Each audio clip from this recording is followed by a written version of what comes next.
Good morning. Here are your AEW headlines and rumors for last week. What was last week? Through January the 11th, 12th there, that whole week. So Darby Allin, last time we saw him there, the Death Riders had knocked him down the stairs and looked like he was going to be out. So Fightful Select is reporting that basically they did that as a write-off angle because Darby's back to training for Mount Everest again. Remember last year he was going to try it and then got his foot accidentally broken right before he was supposed to go. So this year he's going to give it another round, and they're saying, he'll probably be out a couple of months doing all this training and getting ready because I guess there's a certain window that you can climb Everest. So they use that part of the storyline. So hoping that Darby will do well on that.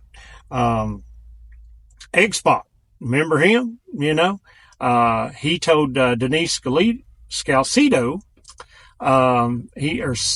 Salcido, I always forget her name, mess it up, sorry about that. But anyway, he told her in an interview that he had recently recovered from diverticulitis, same thing Kenny Omega had, and he'd been in the hospital, basically the same thing. They told him, that this is something if you don't get in and get treated, you could die. And he just was really giving some praise for Kenny Omega, who kept in touch with him while he was in the hospital, telling him what to expect, what he was going through. So he was giving props to Kenny.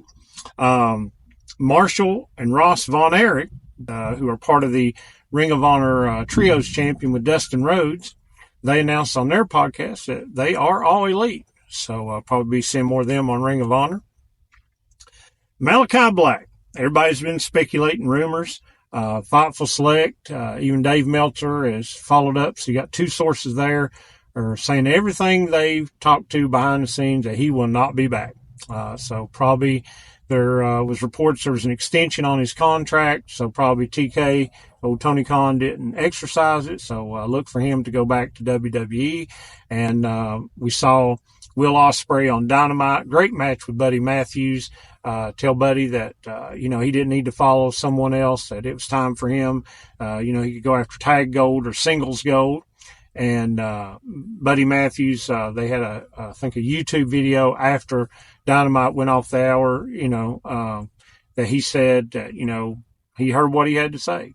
And then on Collision Saturday night, Adam Copeland, he interrupted an interview with Brody King and told Brody it was time for him to step forward and lead. So I think those little things, we still probably see the House of Black. Julia Hart was with Brody, so just probably no Malachi. So, hate to see it, but I really like what Brody King's been doing, and I think Buddy Matthews is time to give a little spotlight on his singles. And finally, there was a lot of controversy last week after New Japan in AEW's Wrestle Dynasty.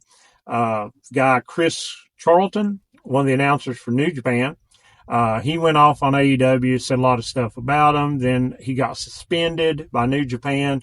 Then it was released that AEW had nothing to do with that decision. It was New Japan's parent company, was Bushiroad, that they liked their relationship with AEW and they did not like him talking bad, so they suspended him.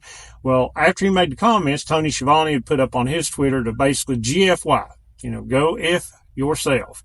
And then also told him he needed to take a shower. But then he deleted the tweet, but people had already screenshotted it and kept it. And then Tony Schiavone did not show up on Dynamite Wednesday night.